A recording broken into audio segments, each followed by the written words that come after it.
solo metal solo playing, and I'll give you, of course, there's tons of techniques and scales and things to do, and I just want to give you or show you how I am attacking the things, or how it might be a good way for you to attack the things. In general, I think it's important that everybody is a different person. Everybody has different finger lengths or so, and some techniques are better for some persons than for others.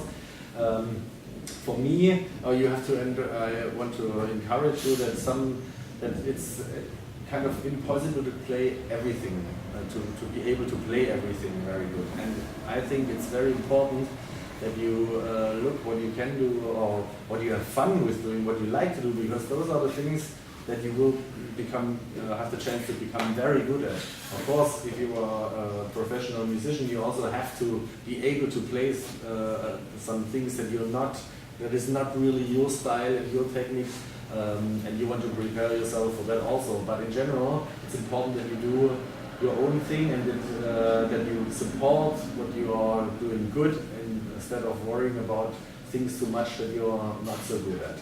Of course, I'll try out everything, and I'll show you some of my construction sites that I'm having, because I'm also still practicing. It's the same, it never ends. It's kind of a lifestyle, and that you're stuck in it as a guitar player or as a musician, but it's a lot of fun. If you, I found a way that practicing and rehearsing is also fun, and not like only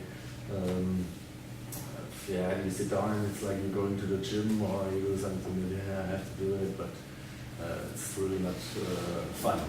Okay, so for me, to play, I started playing scales, and I figured out that for me the best way to play like a minor scale, or all the modes, or all the scales, is I use always 3 notes per string. On every string I use 3 notes, and that's how I play my scales. Maybe like, if I have a A minor scale here, it's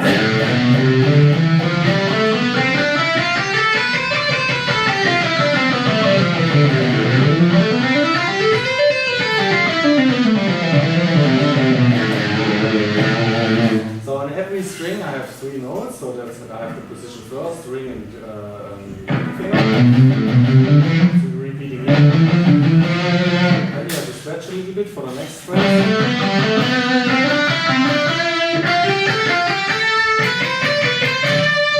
So it stays the same all the time. Instead of like the traditional way, or like another way to play the scale is like this.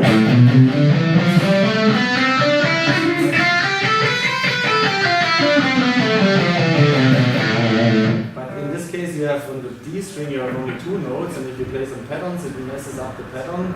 And I think it's like, in order to keep it constant, for me it was much easier to play with 3 notes per string. Also, when you have patterns, then you can pull them through. Like if I rehearse this, or I used to play the pattern, then with different, like 3.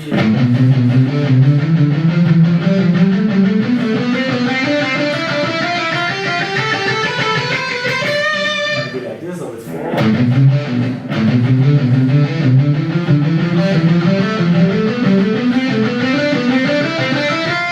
And so on, or I change the string.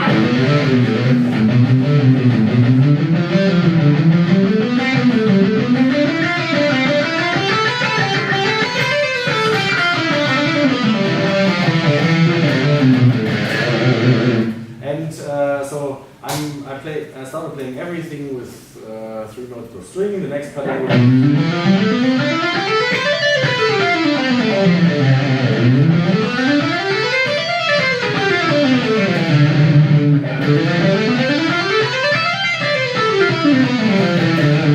So it's actually, and the good thing about it is that like the patterns that you are playing, or the positions, they're repeating all the time. You just have to remember where they are, but it's kind of the same thing over and over again, and you don't have to change it much. So then I was trying to improvise a bit, or play solos and so on, and after a while I got a little bit bummed out, because for rock music, or also metal, like the blues scale is a very important scale, because it sounds very very good with everything. And the blues scale, if you play it with the diminished 5, of course, you cannot really play it with 3 notes per strings because it's only 5 notes per, or in this case if you use the blue note it's like 6 notes in total until the octave is coming. You cannot play it with 3 notes per string.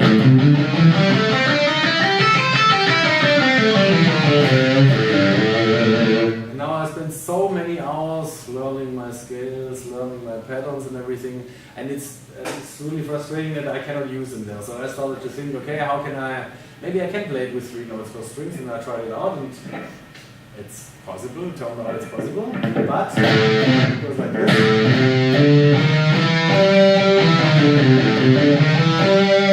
So this has advantages and disadvantages. The disadvantages is really very far. Yeah? Instead of playing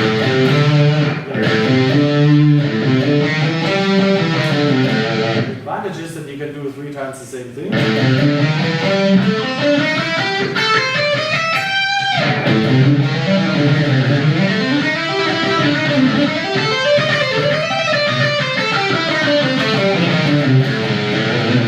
But it's really shitty to play it, and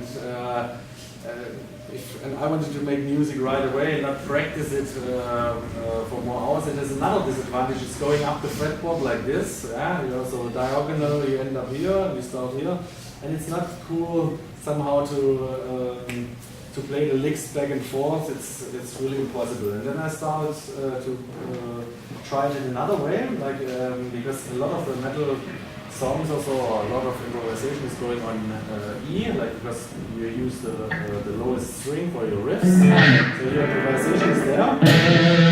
And I also looked at other guitarists, how they're doing it, the ones I like to listen to, and then I found a lick from Dimebag Darrell, and it goes like this.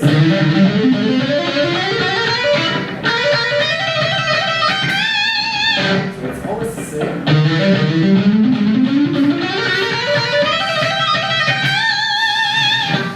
Times the same. It's not even a scale, but it still sounds very aggressive and cool.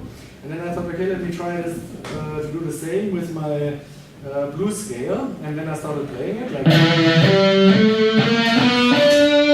so that's the same I was doing there, just E. And then I just keep going, but in the 12th position, and I don't change it to I don't go up diagonal the fretboard. And that means if I started here again, I have to play this note here. It's a D. It comes 2 times. Then as well the G here. It comes 2 times and here. Then there's no note doubling. Goes to the next. And here the E is coming. It's here again. But this way I have a 3 note per string scale.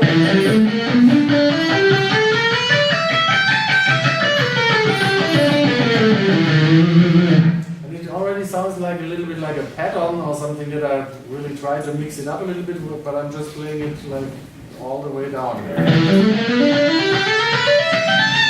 if you play it a little bit faster, you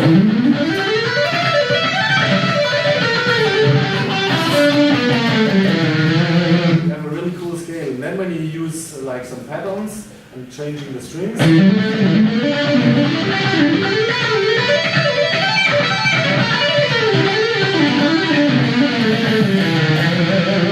have a really cool pattern, and something that it's something that I made myself, and it's fun to rehearse around with it or practice around with it and make licks.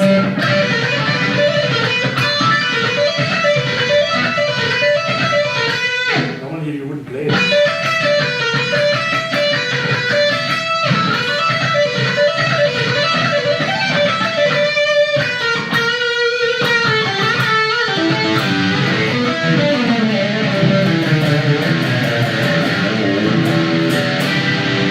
So you have a cool pattern there, and yeah, I just encourage you to make your own things out of or experiment, and you have a lot more fun. Because then I didn't stop there. I made the next because I was so excited about my invention.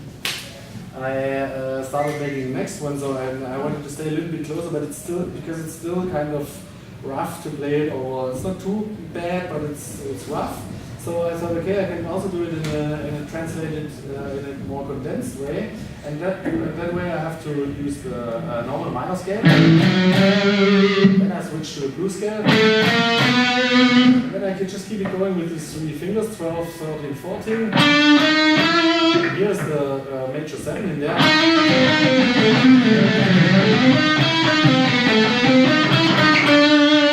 And together, then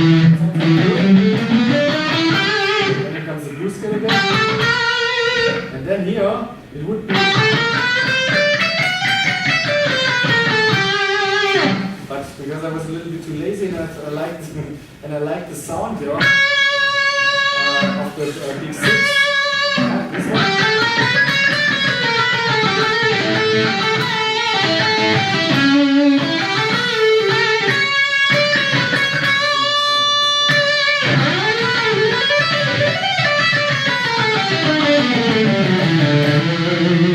We have another scale here that sounds really cool, and it's actually has really it's really related to 3 scales: the blues scale, the minor scale, and the harmonic minor scale. And it's a very there you can also play the patterns.